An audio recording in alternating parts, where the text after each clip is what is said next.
নিয়মিত হোমিওপ্যাথি বিষয়ক কন্টেন্ট পেতে হোমিও স্টাডির সাথে থাকুন। আজকে আমরা ফিমেল ইনফার্টিলিটি নিয়ে আলোচনা করব। ফিমেল ইনফার্টিলিটি এই অধ্যায়টা মনে হতে পারে যে খুব কনসাইজ একটা চ্যাপ্টার, কিন্তু আসলে কনসাইজ চ্যাপ্টার না, এটা একটা বিশাল চ্যাপ্টার। বরং বলা যাবে যে ওই মেল ইনফার্টিলিটিটাই ছোট চ্যাপ্টার। এখানে আপনাদের অনেক প্রশ্ন আসতে পারে, অনেক অজানা কিছু রোগের নাম আসতে পারে, যেগুলোর বিস্তারিত আলোচনা আসলে এই ছোট পরিসরে নেওয়া সম্ভব না। তো আমরা যে আলোচনাটা করব, এই আলোচনাটা গাইনোকোলজির একটা ইম্পর্টেন্ট আলোচনা, এবং এর যে ডেফিনেশন গুলো দেওয়া হয়েছে প্রত্যেকটাই খুব নির্ভরযোগ্য এবং গাইনির আলোকে দেওয়া হয়েছে। গাইনির বাইরে একটা উত্তর দেওয়া হয়নি।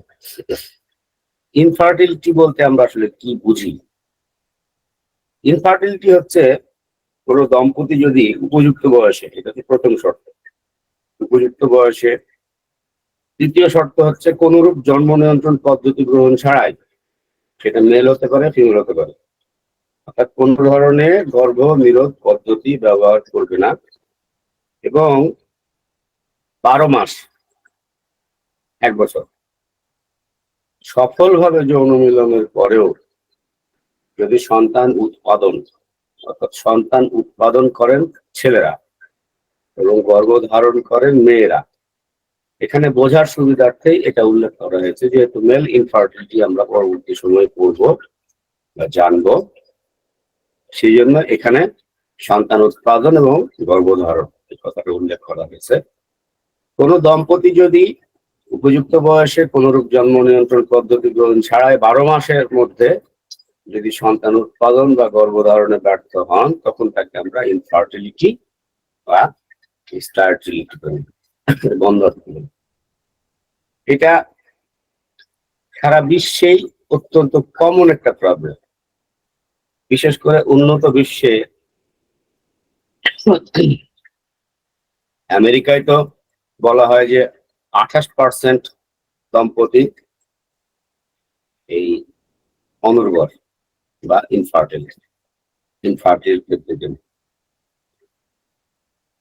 আমাদের দেশে আগে কিন্তু মেয়েদেরকেই বন্ধ্যাত্বের জন্য প্রধানত দায়ী করা হতো, মনে করা হতো যে মেয়েদের জন্যই সন্তান উৎপাদন হয় না, মেয়েটা বন্ধা, তাদেরকে ব্লেম দেওয়া হতো।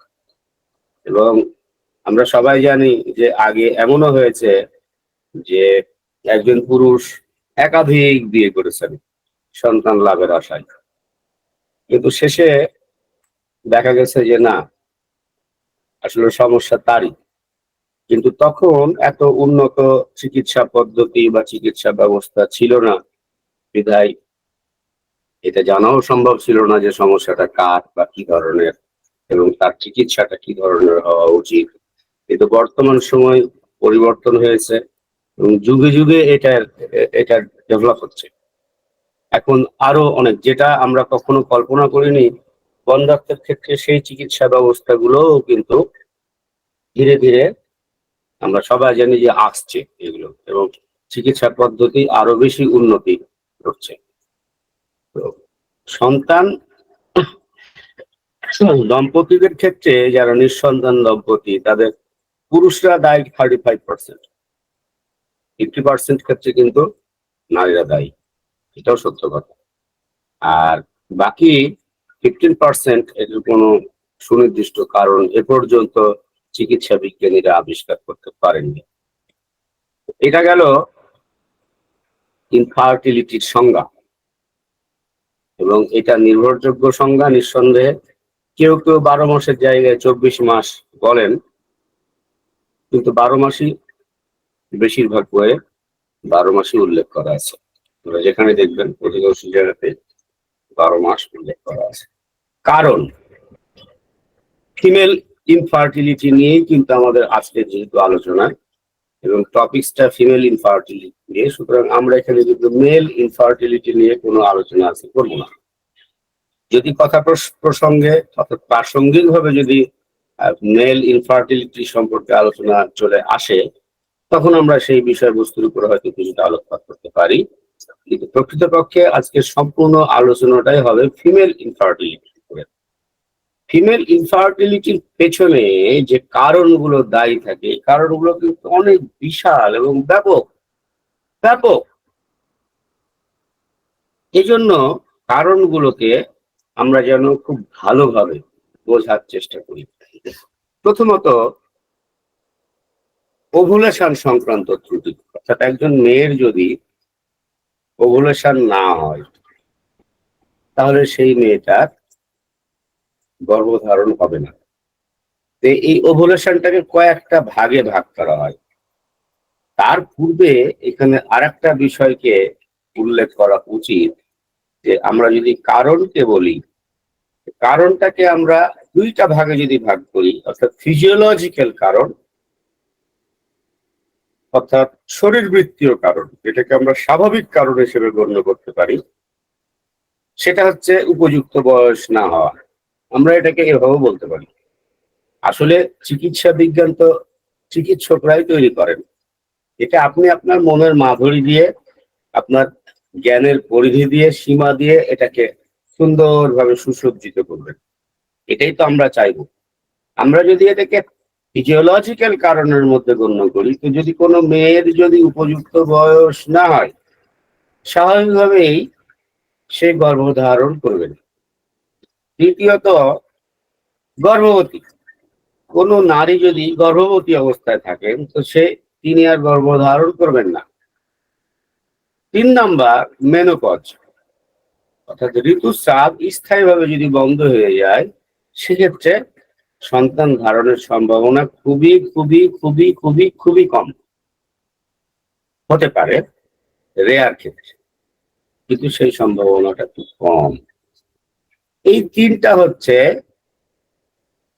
ফিজিওলজিক্যাল কারণ। আর প্যাথোলজিক্যাল কারণ অর্থাৎ রোগ বৃত্তীয় যে কারণগুলো, সেগুলোর মধ্যে আমরা আসতে পারি যে ওভুলেশন না হওয়া। ওভুলেশন না হওয়ার জন্য যে সেন্ট্রাল বিষয়গুলো, কেন্দ্রীয় বিষয়গুলো দায়ী, কেন্দ্রীয় বিষয় হচ্ছে যেগুলো আমাদের মস্তিষ্ক নিয়ন্ত্রণ করে, সেগুলো যখন ত্রুটিযুক্ত অবস্থার সৃষ্টি হয়, তখন যদি অ্যানোভুলেশন হয় অর্থাৎ ওভুলেশন না হয়, সেক্ষেত্রে তখন গর্ভধারণ হবে না। তার মধ্যে প্রোল্যাক্টিন হরমোনের আধিক্য বা হাইপার প্রোল্যাক্টিনেমিয়া, অ্যানোভুলেশন তো আগেই বলা হয়েছে, হাইপোথ্যালামাসের ইনসাফিসিয়েন্সি বা hypothalamic insufficiency, pituitary insufficiency, pituitary গ্ল্যান্ডের যদি কার্যকারিতা দেখা যায় যে ভালো মতো হচ্ছে না, সঠিকভাবে হচ্ছে না, তখন গর্ভধারণ হবে না। শুধু গর্ভধারণ না, এই ক্ষেত্রে নারীর বিভিন্ন ধরনের শারীরিক ত্রুটি দেখা দিতে পারে। তার মেনস্ট্রুয়েশন ঠিক মতো না হতে পারে, তার ব্রেস্ট ঠিক মতো ডেভেলপ করতে না পারে, তার ইউট্রাসের গঠনগত ত্রুটি দেখা দিতে পারে, ইত্যাদি ইত্যাদি ইত্যাদি অনেক ধরনের ত্রুটি দেখা দিবে। এখন এইটা জানতে গেলে আমাদেরকে হাইপোথ্যালামিক ইনসাফিসিয়েন্সি কি জিনিস এবং সেটার জন্য কি সমস্যা হয় এটা জানতে হবে। এগুলো প্রত্যেকটাই আলাদা আলাদা চ্যাপ্টার। পিটুইটারি ইনসাফিসিয়েন্সি হলে কি কি লক্ষণগুলো দেখা দেয়, এটা সম্পূর্ণ ডিফারেন্ট একটা ডিজিজ, ডিফারেন্ট একটা চ্যাপ্টার। কিন্তু মনে রাখতে হবে pituitary insufficiency, hypothalamic insufficiency, hyperprolactinaemia, এগুলো বন্ধ্যত্বের কারণ, বন্ধ্যত্ব সংগঠিত হয় এগুলোর কারণে। ওভারি এবং ওভাম বা ডিম্বাণু এবং ডিম্বাশয়, অর্থাৎ ডিম্বাশয়ের মধ্যে যে ডিম্বাণুটা থাকে সেটার যদি কোনো ত্রুটি থাকে, এই ত্রুটিগুলো কি কি হয়? গোনাডাল ডিজিনেসিস, এটা একটা আলাদা ডিজিজ। এটা ডিম্বাশয়ের এক ধরনের রোগ। এটাতে ডিম্বাণুগুলো প্রস্ফুটিত হতে পারে না, ও সমস্যা দেখা দেয়। প্রিম্যাচিউর ওভারিয়ান ফেইলিউর, এটাতে বন্ধ্যাত্ব দেখা দিবে। ডিম্বাণুর বাইরের একটা আবরণ থাকে, এই ডিম্বাণুর এই বাইরের আবরণের নাম হচ্ছে জোনা পেলিউসিডা। এই জোনা পেলিউসিডা যদি খুব বেশি পুরু হয়, এটা খুব রেয়ার রেয়ার কেস, কিন্তু এটা একেবারে ফেলে দেওয়ার মতো না, আমাদেরকে এটাও মাথায় রাখতে হবে।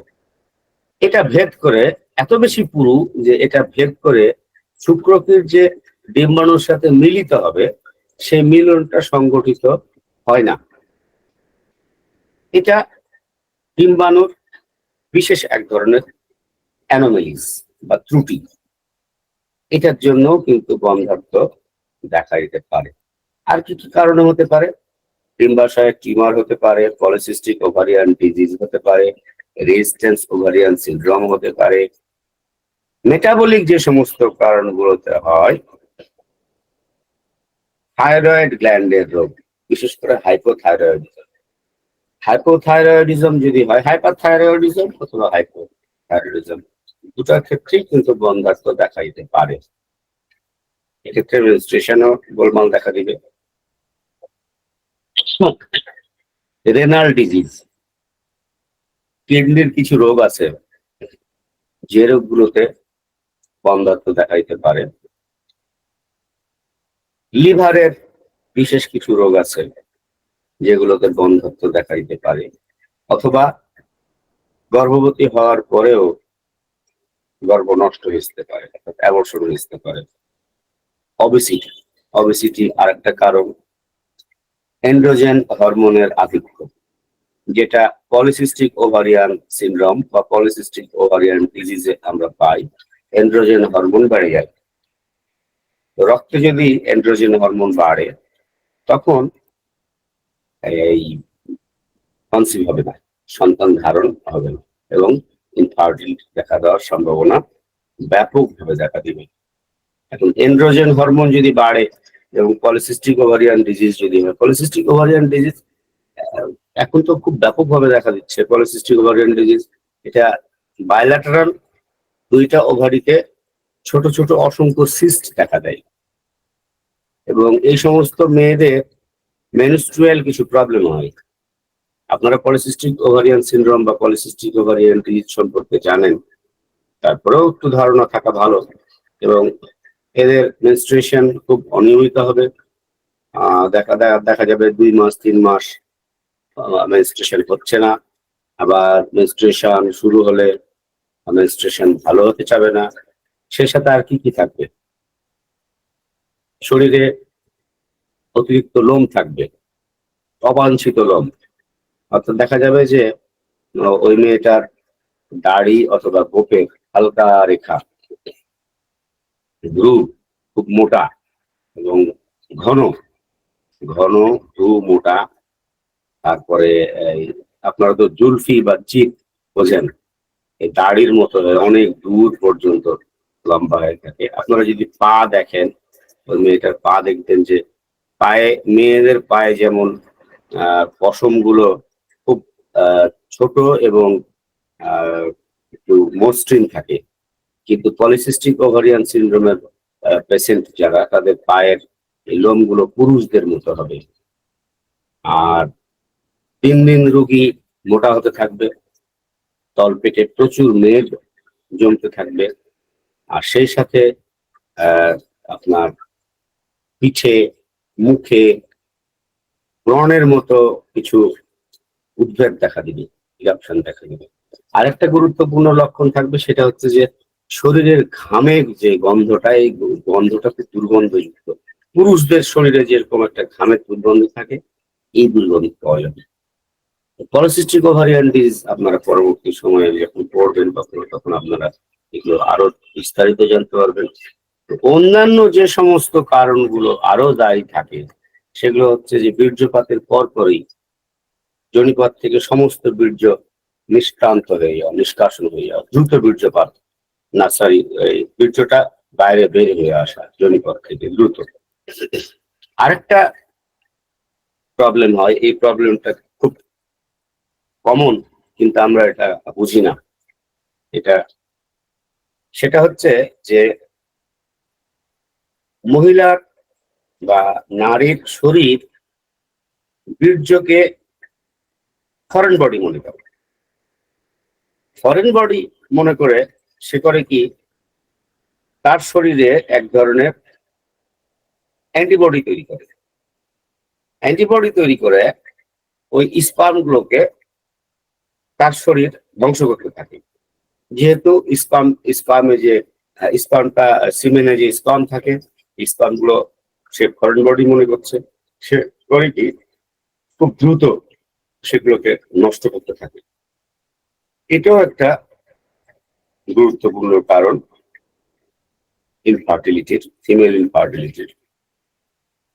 তো আরো আছে, আমি আগেই বলেছি যে এটাকে কয়েকটা ভাগে আমরা যদি ভাগ করি, তার মধ্যে আমরা এ পর্যন্ত আসলাম একটা ভাগে, একটা শ্রেণীতে আসলাম। তার মধ্যে একটা হলো ওভারি সংক্রান্ত সমস্যা। এবার আমরা যদি দ্বিতীয়টাতে আসি, পেলভিসের ত্রুটি।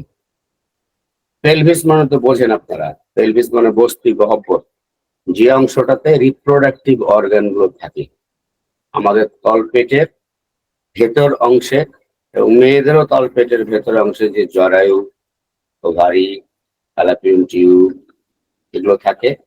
এই অংশগুলোর যদি কোনো ত্রুটি থাকে, সেই ত্রুটিগুলো থাকলে পারে তখন কনসিভ হওয়ার সম্ভাবনা অনেক অনেক অংশে কমে যাবে। যেমন পিআইডি, যাদের পিআইডি, যে সমস্ত মেয়েরা পেলভিক ইনফ্লামেটরি ডিজিজে ভোগেন, তাদের সন্তান হওয়ার সম্ভাবনা অনেকাংশ কমে যাবে। এবং গর্ভধারণ হলেও সেই সন্তান নষ্ট হয়ে যাওয়ার, অর্থাৎ গর্ভপাত হয়ে যাওয়ার, অ্যাবর্শন হয়ে যাওয়ার একটা বিশেষ চান্স থাকবে। সেক্সুয়াল ট্রান্সমিটেড ডিজিজ বা যৌন সংক্রামক রোগ, সিফিলিস, গনোরিয়া, এইডস, ক্ল্যামাইডিয়াস ইত্যাদি ইত্যাদি অনেকগুলো রোগ আছে, যে রোগগুলো, যৌন সংক্রামক রোগ সন্তান উৎপাদনে বিশাল একটা প্রতিবন্ধকতা সৃষ্টি করে। টিউবারকুলোসিস, টিউবারকুলোসিস শরীরের যে জায়গাতেই হোক না কেন, আমরা জানি যে টিউবারকুলোসিস শুধুমাত্র নখ, চুল, দাঁত এই তিনটা জায়গা ছাড়া শরীরের যে কোনো অংশে টিউবারকুলোসিস বা টিবি হতে পারে। যদি টিবি হয় তাহলে সেই মেয়ের সন্তান ধারণ ক্ষমতা অনেকাংশে কমে যাবে, এবং সন্তান ধারণ হলেও গর্ভ নষ্ট হয়ে যাওয়ার প্রচুর সম্ভাবনা থাকবে। সালফিনজাইটিস, সালফিনজাইটিস যদি হয়, সালফিনজাইটিস বন্ধ্যাত্বের অন্যতম কারণগুলোর মধ্যে একটা।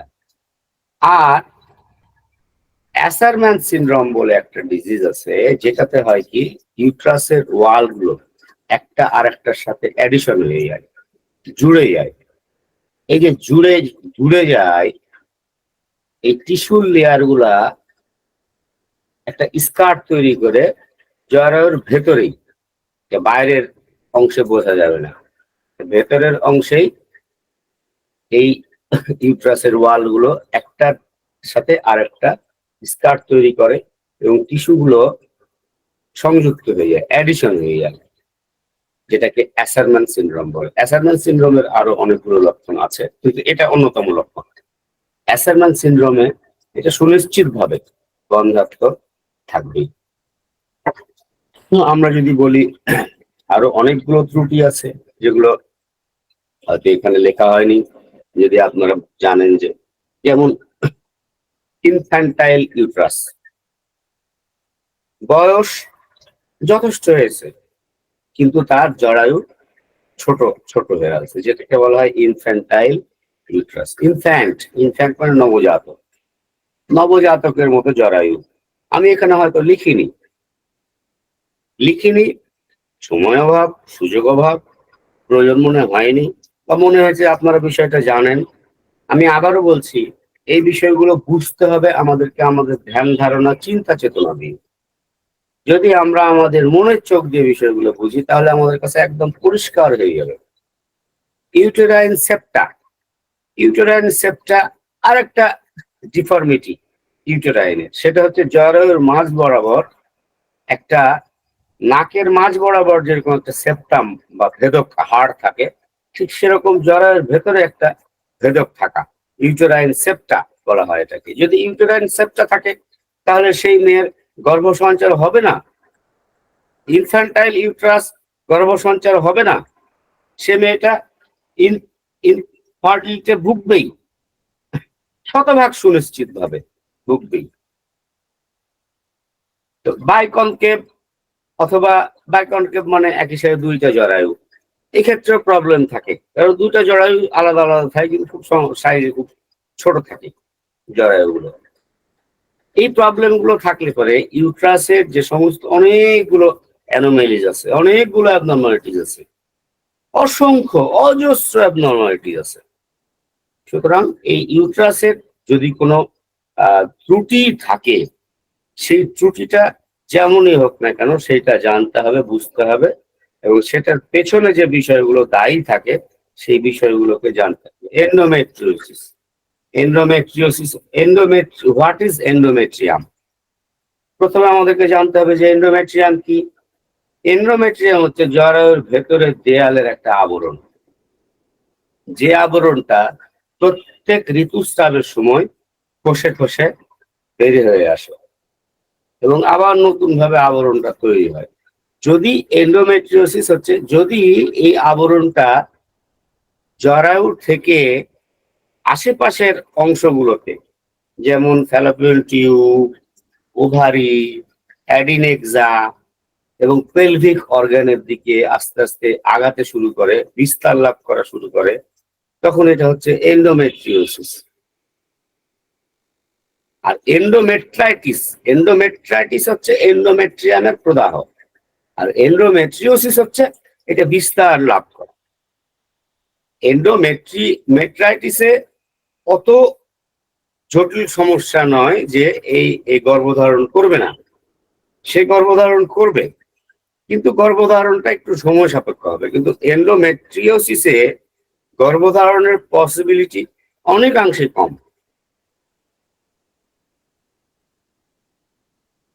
আমি এর আগে বলেছি আপনাদেরকে গঠনগত অস্বাভাবিকতা, তো স্ট্রাকচারাল অ্যাবনর্মালিটি বা স্ট্রাকচারাল অ্যানোমেলিজ, এটার মধ্যে আছে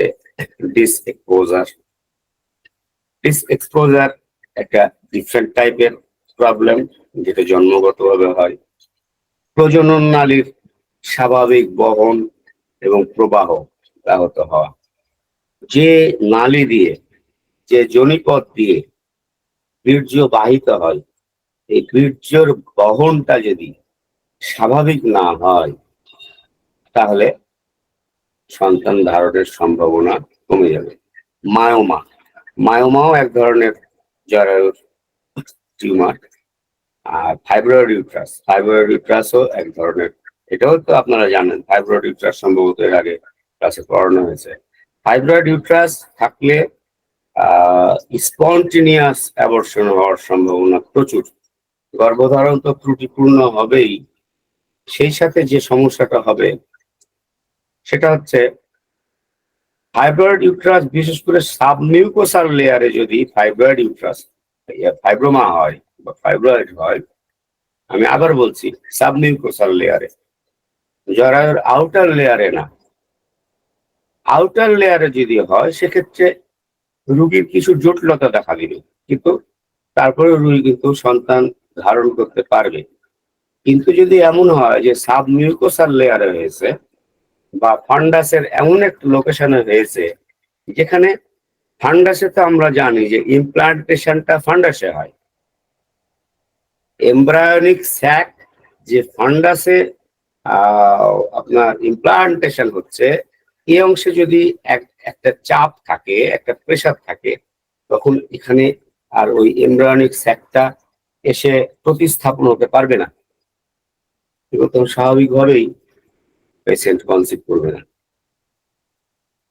যারা মুখের কিছু ত্রুটি আছে, যেটাকে আমরা দুইটা ভাগে ভাগ করি, তার মধ্যে একটা হচ্ছে যারা জন্মগতভাবে সার্ভিক্সের elongation, broad cervix, broad cervix জন্মগত ভাবে হয় অনেকের, কিন্তু ব্রড সার্ভিক্স বেশিরভাগ জন্মগত ভাবে আমরা কম পাই।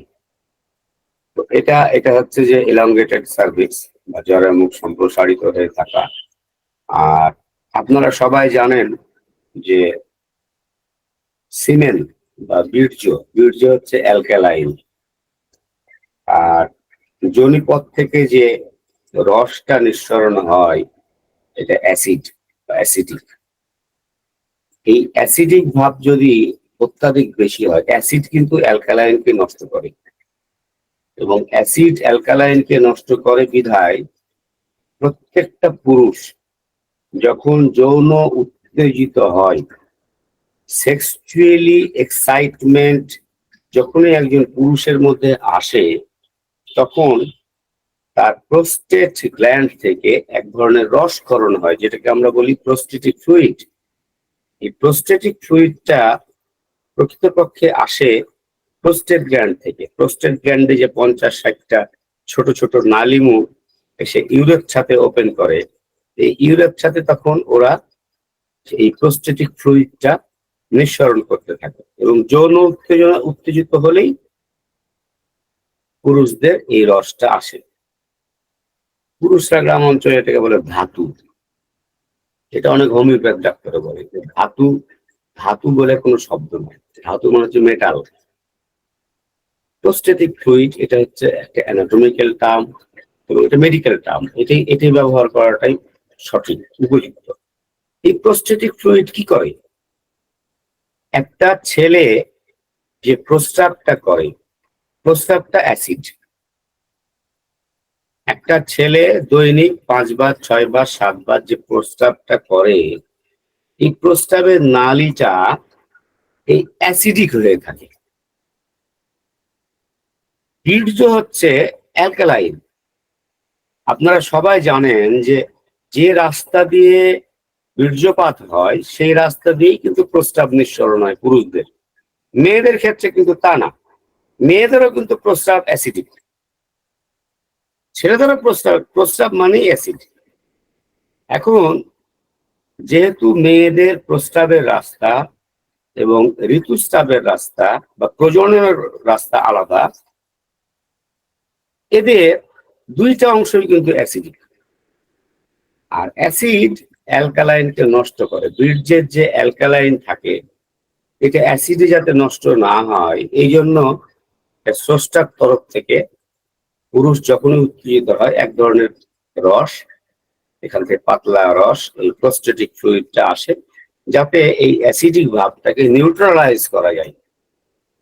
কারণ বীর্যটা যে রাস্তা থেকে নামছে, তাকে বীর্যপাত হওয়ার পর তাকে প্রথমে যোনিমুখে যখনই যোনিপথে প্রবেশ করবে, তখনই তাকে অ্যাসিডের মধ্যে পড়তে হবে। অ্যাসিডের মধ্যে পড়া মানে এই অ্যাসিড থেকে সে রীতিমতো যুদ্ধ করতে করতে তারা আগাইতে থাকে। যদি এমন হয় যে অতিরিক্ত অত্যাধিক অ্যাসিডিক ভাব আছে যোনিপথে, সেক্ষেত্রে কিন্তু কনসিভ হওয়ার সম্ভাবনা কমে যাবে। মুলেরিয়ান ডাক্টের অ্যাবনরমালিটিস এটা একটা অন্যতম কারণ। এগুলো হচ্ছে কনজেনিটাল বা জন্মগতভাবে যে সমস্যাগুলোতে মেয়েদের সন্তান ধারণ বা ইনফার্টিলিটি দেখা যায়। আরেকটা হচ্ছে অ্যাকোয়ার্ড বা অর্জিত কারণ। অ্যাকোয়ার্ড কারণগুলোর মধ্যে এখানে মনে রাখতে হবে সার্জিক্যাল ট্রিটমেন্ট। সার্জিক্যাল ট্রিটমেন্ট শুনে আপনাদের কাছে মনে হতে পারে যে সার্জিক্যাল ট্রিটমেন্ট, এটার সাথে আসলে বন্ধ্যাত্বের রিলেশনটা কি? এখানে সার্জিক্যাল ট্রিটমেন্ট বলা হয়েছে কিন্তু পেলভিক সার্জারি। এখানে কিন্তু বলা হয়নি যে আপনার এই একটা আঙ্গুলের অপারেশন করা হইলো অথবা আপনার ব্রেনের একটা অপারেশন করা হইলো।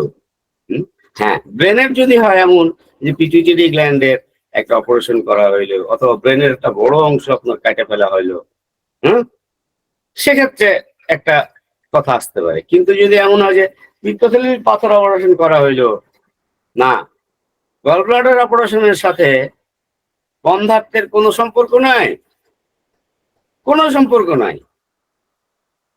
যদি না সেটা পরবর্তী সময়ে ইনফেকশন হয়, ইনফেকশন হয়ে একটা বড় ধরনের প্রবলেম তৈরি করে। এখানে সার্জিক্যাল ট্রিটমেন্ট বলতে কিন্তু পেলভিক সার্জারি বোঝানো হয়েছে, অর্থাৎ ইউট্রাসের কোনো সার্জারি, ওভারির কোনো সার্জারি, অথবা অ্যাপেন্ডিক্সের সার্জারি, ইউট্রাস বা ওভারির কাছাকাছি কোনো অর্গানের সার্জারি, বিষয়টা এটা বোঝানো হয়েছে সার্জিক্যাল চিকিৎসা। এবং সেই চিকিৎসাটা কি ধরনের এটা জানতে হবে। আর জরায়ু মুখে যদি ইনফেকশন হয়, সার্ভিসাইটিস, সার্ভিসাইটিস সার্ভিসাইটিসের পিছনে অনেকগুলো কারণ দায়ী থাকে, যেটা আমরা সার্ভিসাইটিস পড়াইলে হয়তো কোনোদিন জানানো যাবে। অন্যান্য যে কারণগুলো থাকে, একটা মেয়ের কিন্তু 35 বছর বয়সের পর থেকেই কিন্তু তার সন্তান উৎপাদন ক্ষমতা কমতে থাকে।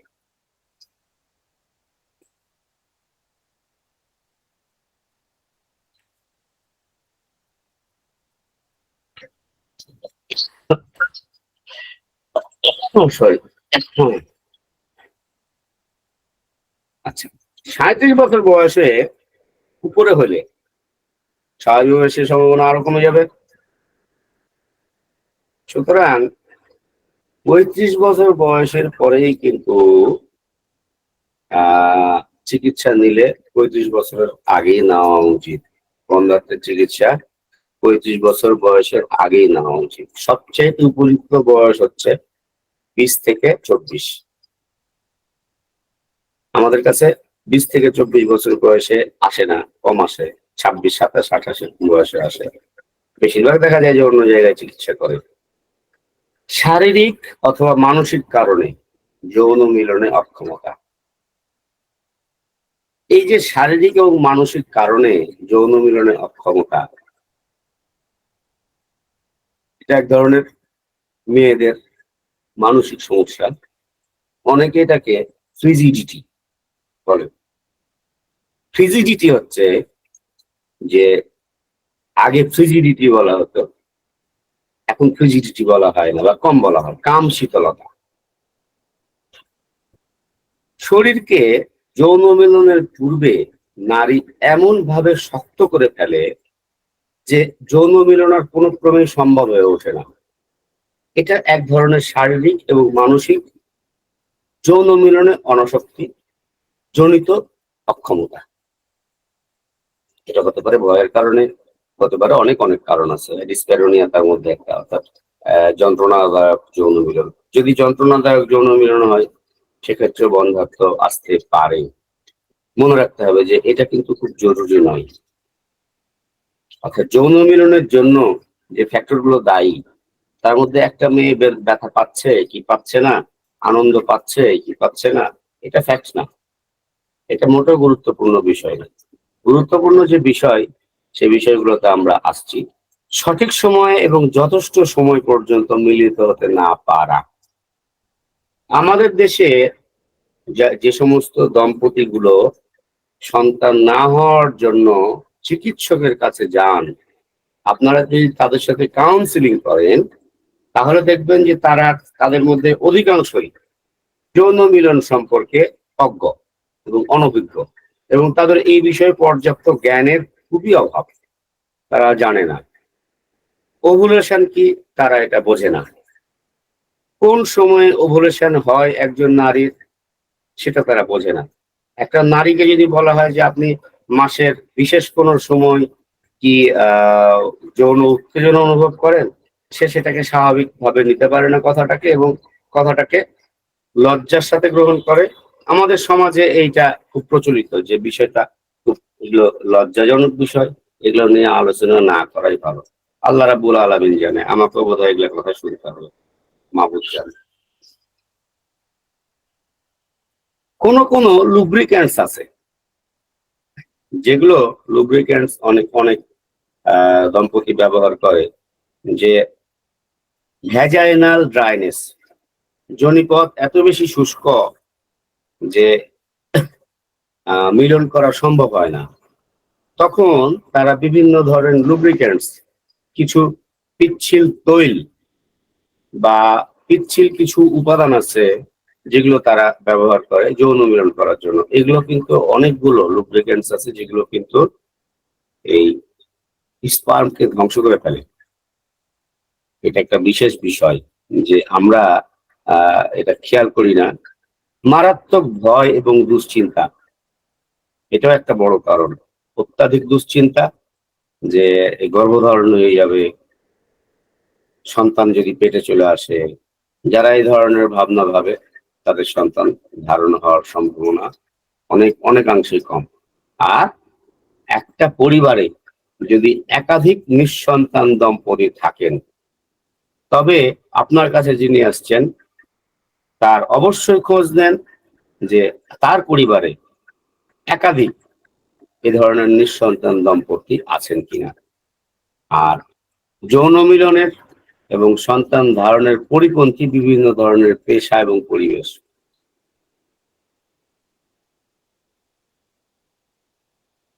বিশেষ কিছু পেশা আছে যে পেশায় এখন তো মেয়েরাও ওই সমস্ত পেশায় জড়িয়ে যাচ্ছে, যেমন ডাক্তার, নার্স, পুলিশ। আগে তো র্যাব ছিল, এখন র্যাবা হয়ে গেছে। র্যাবা হচ্ছে স্ত্রীলিঙ্গ। তো এই র্যাবা, পুলিশ নিয়ে এরা তখন এরা সময় দিতে পারে না।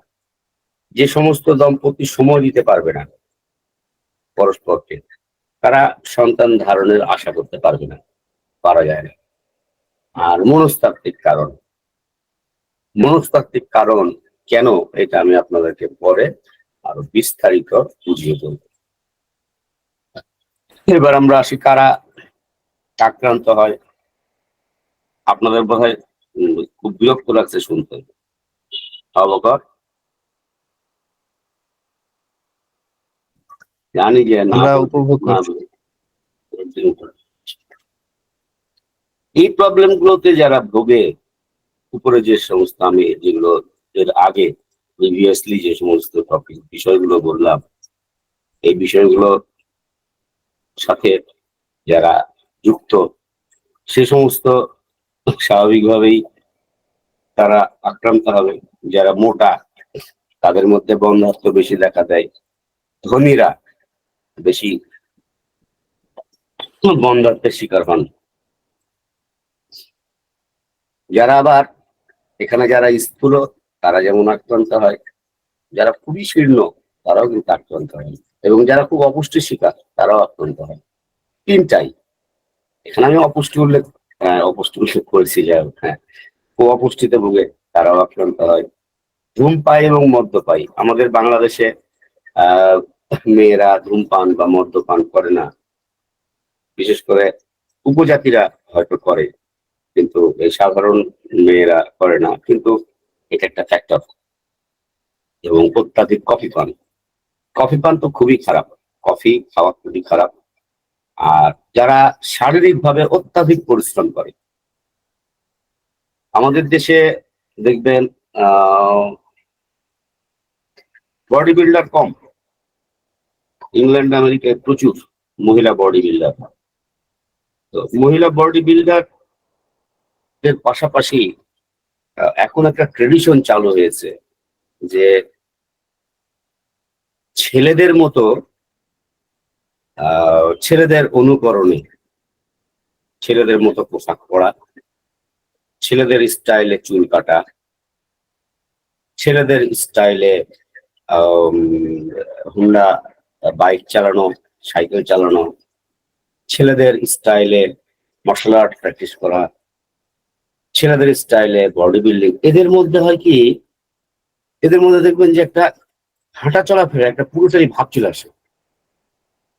আপনি বাংলা, আমি কাউকে খাটো করে বলছি না কথাটা, দয়া করে একটু অন্যভাবে নেবেন না।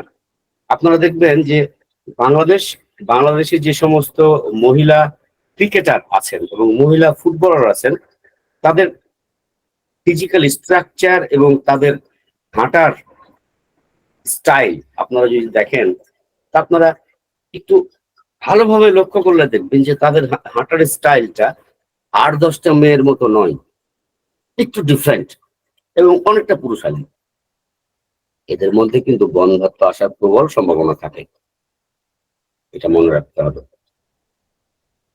গর্ভপাত হয়েছে ইতিপূর্বে এ ধরনের নারীরা বেশি আক্রান্ত হয়। আর আমি এর আগে তো বললাম আপনাদেরকে যে যাদের বয়স 37 বছর পার হয়ে গেছে, তাই তো আর্লি মেনোপজ। আর্লি মেনোপজ আপনার এর আগে আমি বলেছিলাম যে অ্যাসারম্যান সিনড্রোম বললাম। অ্যাসারম্যান সিনড্রোমের কিন্তু একটা গুরুত্বপূর্ণ লক্ষণ আর্লি মেনোপজ। আবার প্রিম্যাচিউর ওভারিয়ান ফেইলিউর, এটাতেও কিন্তু আর্লি মেনোপজ দেখা দেয়। অর্থাৎ 30-32 বছর বয়সেই একটা মেয়ের মেনোপজ হয়ে যাওয়া, এটা খুব রেয়ার কিন্তু হয়। এবং এরা যাদের আর্লি মেনোপজ হয়েছে, এদের পেছনে কোনো না কোনো রোগ থাকে বলেই তাদের আর্লি মেনোপজ হয় এবং তারা বন্ধ্যাত্বের শিকার হয়। এখন এটা খুব গুরুত্বপূর্ণ একটা বিষয়। আমি এর আগে আপনাদেরকে বললাম, কথাটা শুনতে যেমনই মনে হোক না কেন আপনাদের কাছে, যে আমি বললাম যে একটা মেয়ের ব্যথা বা বেদনা এগুলো খুব বেশি গুরুত্ব বহন করে না গর্ভধারণের ক্ষেত্রে। এটা আমি কথাটা বাই দা বাই বলেছিলাম, কিন্তু কথাটা বাই দা বাই বললেও কথাটা একেবারে ফেলে দিবেন না। গর্ভধারণের কিছু প্রক্রিয়া আছে। গর্ভধারণ হতে গেলে একটা মেয়ের অর্গাজম হতে হবে এমন কোনো বিষয় নাই। বিষয়টা হচ্ছে যে মেয়েটার ওভুলেশন হতে হবে। অর্থাৎ যে কোনো একটা ওভারি থেকে ন্যূনতম একটা ওভুলেশন হবে, একটা পরিপক্ক ডিম আসবে, পরিপক্ক ম্যাচিউর ওভাম আসবে। এই ম্যাচিউর ওভামটাকে ফ্যালাপিউনের কাছাকাছি আসতে হবে এবং ফ্যালাপিউনের কাছাকাছি, ফ্যালাপিউন দিয়ে জরায়ুর কাছাকাছি এসে অবস্থান নিতে হবে। সে যদি, অর্থাৎ এই ম্যাচিউর ওভামটা যদি ফ্যালাপিউন টিউব দিয়ে ইউট্রাসের কাছাকাছি আসতে না পারে, তাহলে হবে না। অর্থাৎ যদি টিউবে যদি কোনো ব্লক থাকে, ওভিডাক্ট বা ফ্যালাপিউন টিউব যেটা আমরা বলি, এই ডাক্টে যদি কোনো অবস্ট্রাকশন থাকে, তো সেই অবস্ট্রাকশনটাকে পার করে ওই পরিপক্ক ওভামটা যদি আসতে না পারে এবং এসে যদি ইউট্রাসের কাছাকাছি অবস্থান নিতে না পারে, এটা হচ্ছে দ্বিতীয় শর্ত, পারতে হবে। আবার এখানে ব্যাপার আছে, যদি এমন হয় যে ওই ফ্যালাপিউন টিউবে স্ট্রিকচার আছে, আমি আশা করি বুঝাইতে পারছি। আপনারা যারা শ্রোতা আছেন, চোখ বন্ধ করেন, একটু চোখ বন্ধ করে ভাবেন, একটু কল্পনা করেন যে একটা টিউব, সেই টিউবটা দিয়ে একটা ম্যাচিউর ওভাম ইউট্রাসের কাছাকাছি আসলো, কিন্তু টিউবে কিন্তু ব্লক আছে, কিন্তু সে ওই ব্লকের কাছাকাছি আসার পরে তারপর কি হলো, ব্লকটাকে পার করতে পারলো না, কিন্তু তার সাইজ যেহেতু ছোট, সে ওখানেই অপেক্ষা করতে থাকলো। এদিক থেকে একটা ম্যাচিউর স্পার্ম গিয়ে ওর সাথে মিলিত হইলো। এটা হচ্ছে 3 নম্বর শর্ত, মিলিত হইতে হবে। মিলনটা হবে ফ্যালাপিউন টিউবে। যদি ফ্যালাপিউন টিউবে যখন মিলিত হবে তারা, তারপর যদি ইমপ্লান্টেশন হওয়ার জন্য তখন তাদেরকে ফ্যালোপিয়ান টিউবে মিলিত হবে। মিলিত হওয়ার পরে তারা ফান্ডাস বা জরায়ুর যে উপরের অংশটা আছে, এই উপরের অংশে গিয়ে তাদেরকে ইমপ্লান্ট হতে হবে। এই ইমপ্লান্টেশনটা যদি হতে না পারে এবং যদি ওই স্ট্রাকচার, যে ফ্যালোপিয়ান টিউবে যে স্ট্রাকচারটা আছে ওখানে গিয়ে সে যদি আটকে যায়, তাহলে কি হবে? তখন ওটা হয়ে যাবে টিউবিয়াল প্রেগনেন্সি বা অ্যাক্টোপিক প্রেগনেন্সি। তখন আস্তে আস্তে টিউবটা ফেটে যাবে, বাস্ট হয়ে যাবে টিউবটা। ওটা অন্য প্যাথোলজি। তাহলে ফার্স্ট কন্ডিশন হলো ওভুলেশন হইতে হবে একটা মেয়ের, এবং সেই ওভামটাকে এসে ওভিডাক্ট দিয়ে ইউট্রাসের কাছাকাছি আসতে হবে। কাছাকাছি এসে সে স্পার্মের জন্য অপেক্ষা করবে। স্পার্মটা এই ডিম্বাণুটার সাথে মিলিত হবে। স্পার্মটা যখনই ডিম্বাণুর সাথে মিলিত হবে তখন ফার্টিলাইজেশন হলো। ফার্টিলাইজেশন হওয়ার পর তারপর যেটা হবে, এই ফার্টিলাইজেশন বা ফার্টিলাইজড এগ তখন ইউটেরাইন ওয়ালে এসে ইমপ্লান্টেশন হবে, যেটা আমি এর আগে আপনাদেরকে বললাম। এই ইমপ্লান্টেশনটা হওয়ার পর এখানে তখন আস্তে আস্তে এমব্রায়োনিক স্যাক তৈরি হবে, এবং এই এমব্রায়োনিক স্যাকটাই আস্তে আস্তে আস্তে ক্রমবিকাশের মাধ্যমে শিশুতে তৈরি হবে। শিশু হয়ে ক্রমান্বয়ে বড় হইতে হইতে হইতে হইতে এখানে প্লাসেন্টা তৈরি হবে। শিশুটা আস্তে আস্তে পূর্ণাঙ্গ একটা শিশু হবে এবং একসময় ভূমিষ্ঠ হবে। এর মধ্যে কোনো একটা যদি ব্যতিক্রম হয় তাহলে গর্ভসঞ্চার হবে না, কোনো দিনই হবে না। এজন্য গাইনিতে, শুধু গাইনি না, সব জায়গাতে একটা বিশেষ বিষয় বলা হয়, সেটা হচ্ছে যে ঋতুস্রাবের কাজ একটাই, সেটা হচ্ছে সন্তান ধারণ করা। আর বীর্যের কাজ হচ্ছে একটা, সেটা হচ্ছে সন্তান উৎপাদন করা। বীর্য একেবারে তাজা টকটকা বীর্য, প্রচুর পরিমাণে বীর্য, কোনো ভ্যালু নাই যদি শুক্রাণু না থাকে, কোনো ভ্যালু নাই, কোনো ভ্যালু নেই। ঠিক সেরকম ঋতুস্রাবের পরিমাণ কত হইল, পরিমাপ কত হইল, এটা রং কেমন, গন্ধ কেমন, কদিন থাকলো, এগুলো কোনো কিচ্ছু ভ্যারি করে না। একটা মেয়ের 7 দিন মেনস্ট্রুয়েশন আছে, রং গন্ধ ভালো, পরিমাণ ভালো, কিন্তু যদি ওভুলেশন না হয় জীবনেও তার গর্ভধারণ হবে না। আর যদি একটা মেয়ে ঋতুস্রাব যদি 1 দিন স্থায়ী হয় অথবা 1 ঘন্টা স্থায়ী হয় আর পরিমাণে যদি 1 ফোঁটা হয়, তাও তার গর্ভ সঞ্চার হবে যদি ওভুলেশন হয়। কারণ ওভুলেশনটাই মূল ফ্যাক্ট। এখানে কোয়ালিটি কোয়ান্টিটি এগুলো কোনো কিছু ভ্যারি করে না। এটা হচ্ছে প্রকৃত বিজ্ঞানের কথা, যুক্তিসঙ্গত কথা। আমরা যে যাই বড় বড় জোরে জোরে চিৎকার করে লাফে লাফে কথা বলি না কেন, এটা হচ্ছে প্রকৃত বাস্তব কথা। 1 ঘন্টা আছে তো ওয়েল, তার ওভুলেশন হচ্ছে কিনা এটা জানতে হবে। 1 ফোঁটা হচ্ছে ওয়েল, কোনো সমস্যা নাই। আমাদের কাছে অনেক মেয়ে আসে, বয়স 7 বছর, মেনস্ট্রুয়েশন শুরু হয়ে গেছে, ওকে কি হয়েছে তাতে? এটা তো কোনো প্রবলেম না, হতেই পারে। এগুলো যেগুলো বিজ্ঞান এবং বিজ্ঞানসম্মত, সেই বিষয়গুলো সম্পর্কে পরিষ্কার পরিচ্ছন্ন ধারণা রাখতে হবে। এখানে আপনার গোঁড়ামির কোনো অবকাশ নাই, কোনো স্থান নাই। এবার আমরা ক্লাসিফিকেশনে আসি, যে স্টারিলিটিকে বা ইনফার্টিলিটিকে কয়টা ক্লাসে ভাগ করা হয়। মেয়েদের এই ইনফার্টিলিটিকে 2টা ক্লাসে ভাগ করা হয়। একটা হচ্ছে প্রাইমারি ইনফার্টিলিটি, যে ক্ষেত্রে পেশেন্ট কখনোই কোনোদিনই গর্ভধারণের অভিজ্ঞতা অর্জন করেনি। দ্বিতীয়ত হচ্ছে সেকেন্ডারি ইনফার্টিলিটি। সেকেন্ডারি ইনফার্টিলিটি হচ্ছে গর্ভধারণ করেছিল, একবার হলেও করেছিল, এবং সেটা একটা মিনিট। হ্যাঁ, হ্যালো, আমি একটু ক্লাসে আছি।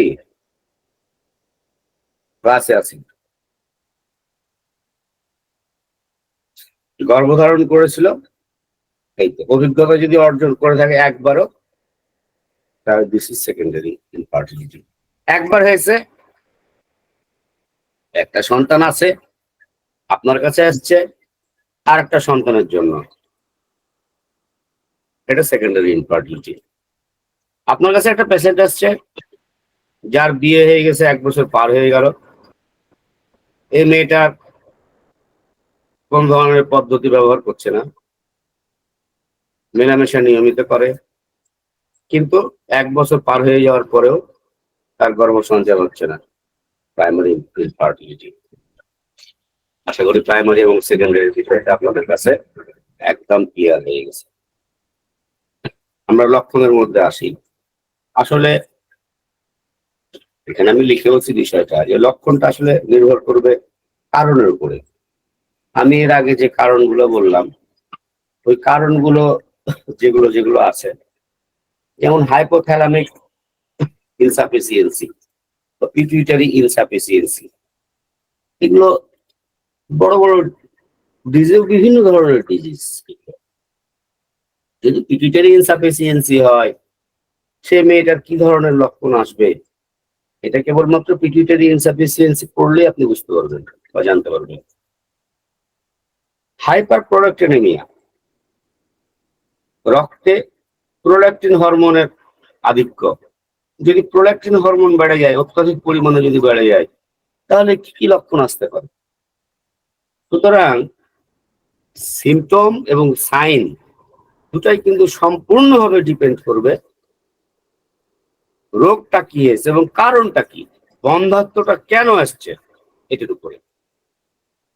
তারপরেও লিখতে হয় স্বাভাবিকভাবেই যে সিমটম গুলো আপনারা পাবেন, সেগুলো হচ্ছে যে যৌন মিলনের পরেও গর্ভধারণ হবে না, ঋতুস্রাব সংক্রান্ত জটিলতা থাকতে পারে, যেমন প্রাইমারি অ্যামেনোরিয়া, তারপরে পলিমেনোরিয়া, অতিরিক্ত ঋতুস্রাব যদি হয়, মেনোরেজিয়া, এই সমস্ত প্রবলেম গুলো থাকতে পারে, ইরিগুলার মেনস্ট্রুয়েশন থাকতে পারে, আর ডিসমেনোরিয়া থাকতে পারে।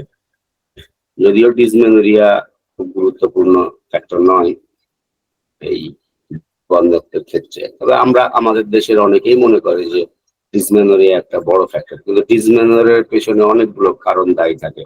ডিসমেনোরিয়া এমনি হয় না, ডিসমেনোরিয়া সাইকোলজিক্যাল এবং প্যাথোলজিক্যাল দুই ধরনেরই হতে পারে। ডিসমেনোরিয়াটা কি ধরনের হচ্ছে এই সম্পর্কে আগে ভালো মতন বুঝতে হবে। ডিসমেনোরিয়া কে অধিকাংশ চিকিৎসক, মানে যারা বড় বড় গাইনোকোলজিস্ট, আর ডিসমেনোরিয়াকে খুব বেশি গুরুত্ব দেন না এবং ডিসমেনোরিয়াকে অনেকেই রোগের মধ্যেই গণ্য করেন না। তারা বলেন যে প্রত্যেকটা মেয়েরই, পৃথিবীতে এমন কোনো নারী নাই যে ঋতুস্রাবের সময় ব্যথা অনুভব করে না, কিন্তু কারো ব্যথা সহ্য করার ক্ষমতা কম, কারো ব্যথা সহ্য করার ক্ষমতা বেশি। যাদের মধ্যে ব্যথা সহ্য করার ক্ষমতা কম, তারা অল্প ব্যথাতেই কাতর হয়ে যাবে, অর্থাৎ ঋতুস্রাবের সময় সামান্য একটু ব্যথা হলো, কিন্তু তার বহিঃপ্রকাশ হবে খুব তীব্র। যদিও ঋতুস্রাবের অনেক বড় একটা ক্লাসিফিকেশন আছে, কনজেস্টিভ ডিসমেনোরিয়া, স্প্যাজমোডিক ডিসমেনোরিয়া ইত্যাদি ইত্যাদি, অনেকগুলো একটা ক্লাসিফিকেশন আছে বড়। আপনারা গাইনিতে হয়তো ডিসমেনোরিয়া পড়ে নেবেন, বা আমাদের ক্লাসে হয়তো ডিসমেনোরিয়া পড়ানো হবে কোনো এক সময়, বা হয়তো হয়েও উঠছে। যৌন মিলনে অনাগ্রহ অথবা যন্ত্রণা থাকতে পারে, যৌন মিলনের পরে যোনিপথে খুব দ্রুত বীর্য গড়িয়ে আসতে পারে, এটা একটা ফ্যাক্টর, ইত্যাদি ইত্যাদি। আর সাইন হিসেবে যে সমস্ত সাইন আমরা পাবো, সেগুলো আমি আগেই বললাম, যে রুগীকে সাধারণত বিষণ্ণ এবং হীনমন্য দেখায়, বা রুগী হীনমন্যতায় ভোগে। আপনার সামনে হয়তো হীনমন্যতা প্রকাশ করবে না, কিন্তু অধিকাংশ ক্ষেত্রে রুগী হীনমন্যতায় ভোগে। হয়তো সময় হয়ে গেছে, শরীরে অতিরিক্ত বা অবাঞ্ছিত লোম থাকা। ব্যবস্থাপনাটা খুব গুরুত্বপূর্ণ, এবং ব্যবস্থাপনাটা আপনার একটু খেয়াল করবেন। আমাদের দেশে কিন্তু বেশিরভাগই কিন্তু বন্ধাত্বের, আমি আগেই বলেছি, জন্য নারীদেরকে দায়ী করা হয়। তো নারীদেরকে যেহেতু দায়ী করা হয়, তো অবশ্যই এটা খেয়াল রাখতে হবে যে তার স্বামী যেন তার পরিবার এবং সমাজের আশেপাশের লোকজনকে এই বিষয়ে কোনো কথাবার্তা বলা থেকে বা কোনো ভৎসনা করা থেকে বিরত থাকেন। যে তার স্ত্রীকে এই বিষয় নিয়ে তিনি নিজে কোনো কথা বলবেন না এবং তার পরিবারের লোকজনও তাদের উপর চাপ প্রয়োগ করবেন না। এটা খুব গুরুত্বপূর্ণ একটা বিষয়। আর অনেক সময় দেখা যায় যে মূল সমস্যাটা ছেলেটার সমস্যার কারণেই মেয়েটা গর্ভবতী হতে পারছে না। তখন এক্ষেত্রে ওই যেটা বলে দেওয়া উচিত সেটা হচ্ছে যে এটা মেন্টাল সাপোর্ট বা মোরাল সাপোর্ট যেটাই বলেন না কেন, সেটা হচ্ছে যে তার স্বামী যে স্ত্রী যেন তাকে কোনো ক্রমে এই বিষয়ে খোঁটা না দেয়, খোঁচা দিয়ে কথা না বলে, অথবা তার শ্বশুর পক্ষকে যেন না বলে যে আপনার স্বামী আপনার ছেলেরই তো সমস্যা, আপনার ছেলেই অক্ষম, বা আপনার ছেলেরই বীর্যে শুক্রাণু নাই, ডাক্তার বলে দিয়েছে। এই ধরনের ভৎসনামূলক কথাবার্তা বলা থেকে বিরত থাকতে হবে। একজন আরেকজনকে যেন অবশ্যই প্রোটেকশন দেওয়ার চেষ্টা করে। খুব ভালোভাবে লক্ষণ নিতে হবে এবং লক্ষণ নেওয়ার পাশাপাশি যে বিষয়গুলো অবশ্যই জানতে হবে যে কতদিন হলো বিয়ে হওয়ার ইতিহাস, কতদিন যাবৎ বিয়ে হয়েছে, বিয়ে হওয়ার ইতিহাস আছে কিনা, থাকলে ওই পক্ষের কোনো সন্তান সন্ততি হয়েছিল কিনা, পিউবার্টির সময়কাল কত, কোন সময়, সেই সময় কোনো জটিলতা ছিল কিনা, এবং বর্তমানে মেনস্ট্রুয়েশনের সময়কাল, বৈশিষ্ট্য, স্থায়িত্ব, কোন জন্ম নিয়ন্ত্রণ পদ্ধতি ব্যবহার করতো কিনা, বা কপারটি ব্যবহার করেছিল কিনা, বা ডিপোপ্রাভেলা সোমাজেট যেটা ব্যবহার ইতিহাস আছে কিনা, ইত্যাদি ইত্যাদি। আর গর্ভপাতের ইতিহাস, গর্ভাবস্থার ইতিহাস, এগুলোও জানতে হবে। আর পেলভিসের কোনো সার্জারি হয়েছিল কিনা, আর বিশেষ কোনো ঔষধ, সেটা গর্ভ নষ্ট করার জন্য হোক অথবা অন্য কোনো কারণে হোক, এবং সেটা গ্রহণ করার ফলাফল কি ছিল, এই বিষয়ে অবশ্যই জানতে হবে। আর আমি একটু আগে যে বিষয়টা বললাম, সেটা যে এই পাড়া প্রতিবেশী, আত্মীয় স্বজন থেকে মানসিক নির্যাতনের শিকার না হয় এদিকে খেয়াল রাখতে হবে দম্পতি উভয়কে। এবং একজন আর রোমান্টিকতা খুব গুরুত্বপূর্ণ একটা বিষয়, কিন্তু আপনার চিকিৎসার পাশাপাশি রোগীকে যদি আপনি রোমান্টিক আচরণ করতে পারেন, সেটা খুবই খুবই ইফেক্টিভ একটা বিষয়। আর রুগী যদি সার্জারি বা ওষুধ খাওয়ার পরে যদি রুগীর সমস্যা হয়, তো রুগীকে কথা বলার কোনো প্রয়োজন নাই যে আপনি অমুক ওষুধ খেয়েছিলেন ওই জন্য আপনার বাচ্চা আসছে না, অমুক অপারেশন করেছিলেন, এটা যেটা হয়ে গেছে পাস্ট, এগুলো বলে অহেতুক আপনি আপনার পক্ষে যেটুকু সম্ভব সেটুকু করবেন। অহেতুক এগুলো বিষয় বলার কোনো যুক্তি নাই। আর এটা খুব দরকারি একটা বিষয়, সেটা হচ্ছে যে ঋতুস্রাবের দিন থেকে শুরু করে, যেদিন থেকে ঋতুস্রাব শুরু হবে সেই দিন থেকে কাউন্ট করে আপনাকে 10ম দিন থেকে একদিন পর পর, না হলেও একদিন পর পর মেলামেশা, একদিনের বেশি গ্যাপ না দেওয়াই ভালো, একদিন পর পর মেলামেশা করতে হবে। অর্থাৎ আপনাকে গণনা করতে হবে, যদি নারীর ঋতুস্রাব ধরা যাক যে 8 তারিখে ঋতুস্রাব হয়েছে, তাহলে আপনাকে 8 তারিখ থেকে গণনা শুরু করতে হবে। আর 8 তারিখ বাদ দিবেন না, 8 তারিখ থেকে শুরু করতে হবে। 8, 9, 10, 11, 12, 13, 14, 15, 16, 17, 17 তারিখ হচ্ছে 10ম দিন। 17 তারিখ থেকে যদি সম্ভব হয় নিয়মিত, না সম্ভব হলে একদিন পর পর মেলামেশা করতে হবে। মেলামেশার সময় হ্যাঁ, সন্তানের আকাঙ্ক্ষা পরিত্যাগ করতে হবে। এবং এটা একেবারে সত্য কথা, যে সমস্ত নারীরা সন্তানের জন্য একেবারে উদ্গ্রীব হয়ে থাকে, লালায়িত হয়ে থাকে, পাগল হয়ে থাকে, তাদের সন্তান আসবে না, আসে না, তাদের সন্তান আসবে না। আর যারা মনে করে যে সন্তান আসুক আর না আসুক, সন্তান না এলে এক ভালো, আসলে আর ভালো, না আসলে হাজার ভালো, তাদের দেখবেন যে সন্তানের ভর্তি লেগে থাকে। যে সমস্ত মেয়েরা খাইতে পায় না, রাস্তা ভিক্ষা করে, দেখেন বাচ্চাদের মুখে ঠিক মতো খাওয়া তুলে দিতে পারে না, তাদের 3টা 4টা 5টা, কোলে একটা, বগলে একটা, পিছনে আঁচল ধরে একটা, 3টা 4টা করে বাচ্চা। আর যারা খাওয়ানোর লেগে পাগল হয়ে থাকে বাচ্চাদেরকে, তাদের বাচ্চা আসে না। এটার কারণ হচ্ছে সন্তানের প্রতি অতি আকাঙ্ক্ষা, এবং এটা বহুবার প্রমাণিত যে সন্তান হয় না হয় না হয় না হয় না, অ্যাডপ্ট করেছে, এতিমখানা থেকে কোনো বাচ্চা নিয়ে আসছে, বাচ্চা নিয়ে আসার পরে তার সন্তান, গর্ভে সন্তান আসছে। তার কারণ সন্তানের আকাঙ্ক্ষা ওখানে দূর হয়ে গেছে। ওই এতিমখানা থেকে বাচ্চাটাকে অ্যাডপ্ট করার পর থেকেই সন্তানের আকাঙ্ক্ষা দূর হয়ে গেছে। সুতরাং আপনি যদি আপনার এই কাঙ্ক্ষিত ফলটা চান, রুহিকে দয়া করে বুঝিয়ে বলবেন যে সন্তানের আকাঙ্ক্ষাটা। আর হানিমুন, যদি আর্থিক সচ্ছলতা থাকে, হানিমুনে যাওয়ার পরামর্শ দিতে হবে। হানিমুনে গেলে পরে কিন্তু বাচ্চা আসে, প্রচুর আসে। আর অযথা ভাগ্যকে দোষ দিয়ে লাভ নাই যে আমার কপাল খারাপ, আমার কপালে বাচ্চা নাই, এগুলা কথা বলে কোনো লাভ নাই। এগুলা কথা ফ্রুটলেস কথা, এগুলা কথা ফাউল কথা। যে সমস্ত ইনভেস্টিগেশন আমরা দিব, ব্লাডের সিবিসি, টিসিডিসি, এসআর, হিমোগ্লোবিন, ডায়াবেটিস আছে কিনা এটা জানার জন্য দিব, আরবিসি, ব্লাড গ্রুপিং। যে সমস্ত মেয়েদের ব্লাডের গ্রুপ নেগেটিভ হয় তাদের পরবর্তী বাচ্চা আসার ক্ষেত্রে কিছু জটিলতা দেখা যায়। চেস্ট এক্সরে, পিএ ভিউ দিতে পারি আমরা, সেই সাথে পেলভিসের কিছু টেস্ট দিতে পারি, টিউবারকুলিন টেস্ট বা মন্টক্স টেস্ট। টিউবারকুলিন টেস্ট ত্বকের নিচে, হাতের ত্বকের নিচে দেওয়া হয় এবং 72 ঘন্টা পরে দেখা হয় যে এটা কত মিলিমিটার হলো। যদি 10 মিলিমিটারের উপরে হয় তাহলে ওটা টিউবারকুলিন টেস্ট পজিটিভ। এটার ব্যাপারে পরে আলোচনা করা যাবে, আমাদের স্যার আলোচনা করেও ছিলেন হয়তো। লোয়ার অ্যাবডোমেনের আল্ট্রাসোনোগ্রাফি, টিডিএস, ট্রান্সভাজাইনাল সোনোগ্রাফি।